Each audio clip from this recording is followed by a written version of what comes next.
আজকে জি ভাইয়া, আপনার ফিলিংস শেয়ার করেন, কেমন লাগছে? আয়োজিত সুইমিং অনুষ্ঠানে সৈয়দপুর সুইমিং একাডেমি এটা। সৈয়দপুর রানার্সের জি উদ্যোগে আচ্ছা আচ্ছা। আমাদের সবার প্রিয় ডাক্তার মোহাম্মদ কামরুল হোসেন সোহেল স্যারের অনুপ্রেরণায় আমরা আসছি আজকে সুইমিং হচ্ছে একটা আনন্দ নেওয়ার জন্য। আসলে আমি ব্যক্তিগতভাবে প্রায় 5 থেকে 6 বছর পরে সাঁতরালাম। ফিলিংটা অসাধারণ ছিল এবং অনেক অনেক কৃতজ্ঞতা জানাচ্ছি স্যারকে আমাদের এই মজাটা দেওয়ার জন্য। Thank you. আবারও আসবেন সৈয়দপুর সুইমিং একাডেমিতে।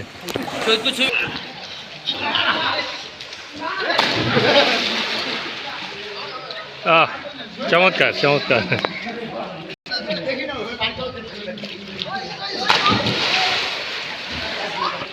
সৈয়দপুর থিম পার্কে সুইমিং পুলে Saidpur swimming academy, Saidpur swimming academy সাঁতার কাটে আমরা সবাই আনন্দিত।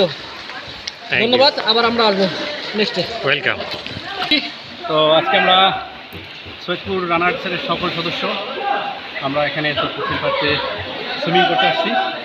যাই হোক, সৈয়দপুর শহরে এত সুন্দর একটা সুইমিংয়ের ব্যবস্থা করছে কর্তৃপক্ষ, তার জন্য সবাইকে এবং কর্তৃপক্ষকে অনেক ধন্যবাদ। ইনশাল্লাহ আবারও আসবেন সৈয়দপুর সুইমিং একাডেমিতে, আপনাদের আমন্ত্রণ রইল। পানি খুব পরিষ্কার, মহিলা এবং চুলটা অনেক বড় 50 ফুটের মতো, সাঁতার কেটে আরাম আছে।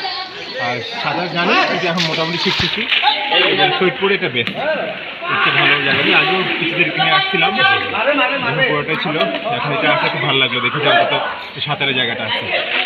আশা করি প্রতি সপ্তাহে মঙ্গলবার বুধবার 2 দিন করে আসবো সাঁতার শেখার জন্য। ঠিক আছে, সৈয়দপুর সুইমিং একাডেমিতে আবারও আসার আমন্ত্রণ রইল। হ্যাঁ, আসবো। যেহেতু সৈয়দপুরে এটা একমাত্র সাঁতারের একটা ভালো জায়গা, আসবো ইনশাআল্লাহ, দেখা হবে। হ্যাঁ ঠিক আছে, থ্যাংক ইউ। ওয়েলকাম।